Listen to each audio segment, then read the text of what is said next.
एक बड़े मीडिया के बीच कई दुकानें लगी हुई हैं। ज़्यादातर दुकानों में जो है वो बाबा साहेब से रिलेटेड लिटरेचर रखा गया है। इसके अलावा कुछ मूर्तियां हैं।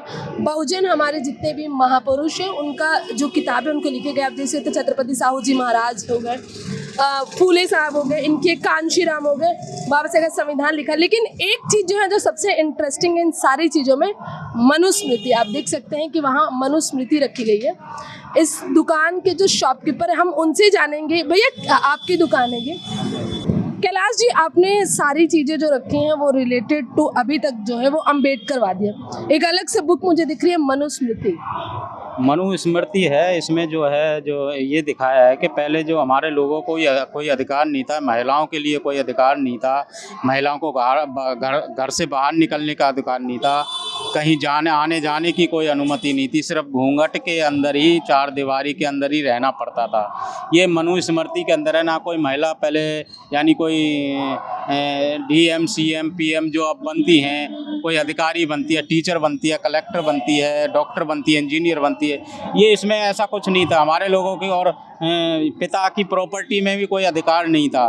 पति अगर उसका मर जाता था तो लेकिन पति तो शादी कर सकता था, लेकिन महिला को शादी करने का कोई अधिकार नहीं था। ये मनुस्मृति के अंदर जो बताया गया है, इसलिए महिलाओं को ये मनुस्मृति जो किताब है वो पढ़नी चाहिए कि हमारे अधिकारों का जो हनन किया है वो किसने किया, और जो अब हमें जो अधिकार दिए वो किसकी बदौलत है। आज हम जो CM PM बन रहे हैं, DM बन रहे हैं, कलेक्टर बन रहे हैं, अधिकारी बन रहे हैं, टीचर बन रहे हैं, डॉक्टर बन रहे हैं, इंजीनियर बन रहे हैं। एक महिला, चाहे वो किसी भी समाज से हो, जमीन से चांद पे पहुंच गई है, वो भी एक महिला थी।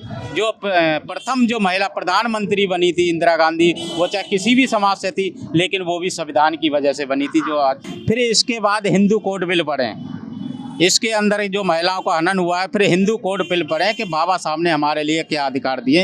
हिंदू कोड बिल को पढ़ना चाहिए महिलाओं को। 25 दिसंबर को जलाया था। हाँ जी, हाँ जी। उनका कहना था कि इसने ही सब कुछ हनन किया है, जो हमारे 4 वर्ण है ये इसी के अनुसार है। आज के समय आपको क्यों लगता है कि जरूरी है पढ़ना? 300 ले लो। हाँ जी, हाँ जी।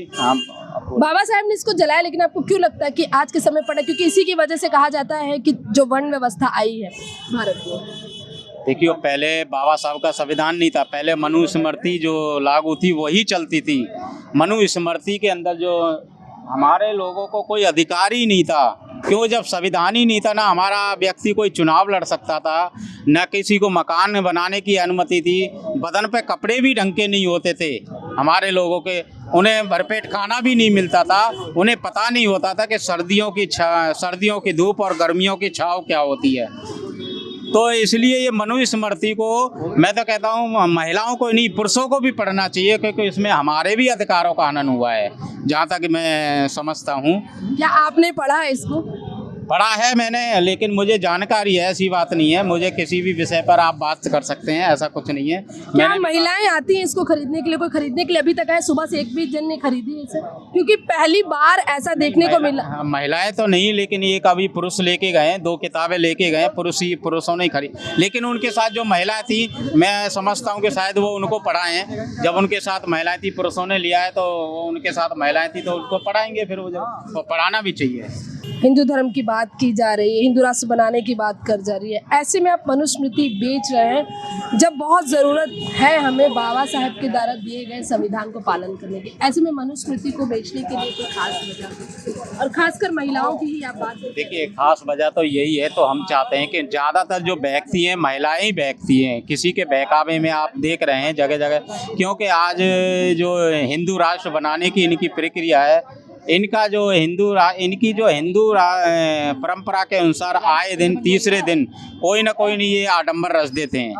तो नई जनरेशन होती है, महिलाएं होती हैं, उधर ही बहक जाती हैं, चाहे वो बाबाओं के चक्कर में या किसी के भी। ज़्यादातर जो उन्हें दिखता है उधर ही वो कुछ कमियां हमारे लोगों की है कि वो महिलाओं को समझा नहीं पाते हैं।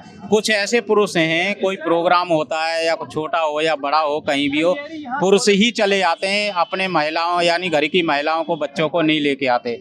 जब तक हम उनको घर से बाहर नहीं निकालेंगे, जब तक बताएंगे नहीं, लेके नहीं जाएंगे, जैसे आज ये प्रोग्राम लगाया, ऐसी जगह और भी प्रोग्राम लगते हैं, तो प्रोग्रामों में लेके जाइए और कम से कम एक किताब बाबा साहब की या किसी की भी, अपने महापुरुष की, उसको लेके जरूर जाएं और उसको पढ़वाएं, बच्चों को भी पढ़वाएं और महिलाओं को भी पढ़ाएं, जब ही उनके अंदर जागरूकता आई। हर बार लेके जाते हैं, इसी बार लेकर आए हैं मनुस्मृति को? नहीं, काफ़ी बिकती है मनुस्मृति, ऐसी बात नहीं है, मनुस्मृति भी बिकती है, संविधान भी बिकता है, और जो बाबा साहब की, रमाबाई अम्बेडकर जी की और सावित्रीबाई फुले की जीवनी है, ये भी बिकती है। और ये महिलाओं को पढ़नी चाहिए, स्टार्टिंग में ये पढ़नी चाहिए कि बाबा साहब ने, माता रमाबाई ने यानी सावित्रीबाई ने हमारे लिए कितने कष्ट सहे, कितनी कुर्बानियाँ उन्होंने दी हैं। माता रमाबाई अम्बेडकर ने 4-4 बच्चों की कुर्बानी दी, उपले बेच करके अपने परिवार का पालन पोषण किया, तो बहुत बड़ा त्याग रहा है इनकी। ये किताबें महिलाओं को जरूर पढ़नी चाहिए स्टार्टिंग में। तो ये थे हमारे साथ शॉपकीपर। पहली बार ऐसा हुआ, हम कई जगह पर प्रोग्राम में गए हैं, कई जगह पर अम्बेडकरवादी लिटरेचर मिलता है, लेकिन पहली बार ऐसा हुआ है लिटरेचर के साथ मनुस्मृति भी मौजूद है। दिल्ली से मैं पूनम मसीह, दी मुकनायक के लिए।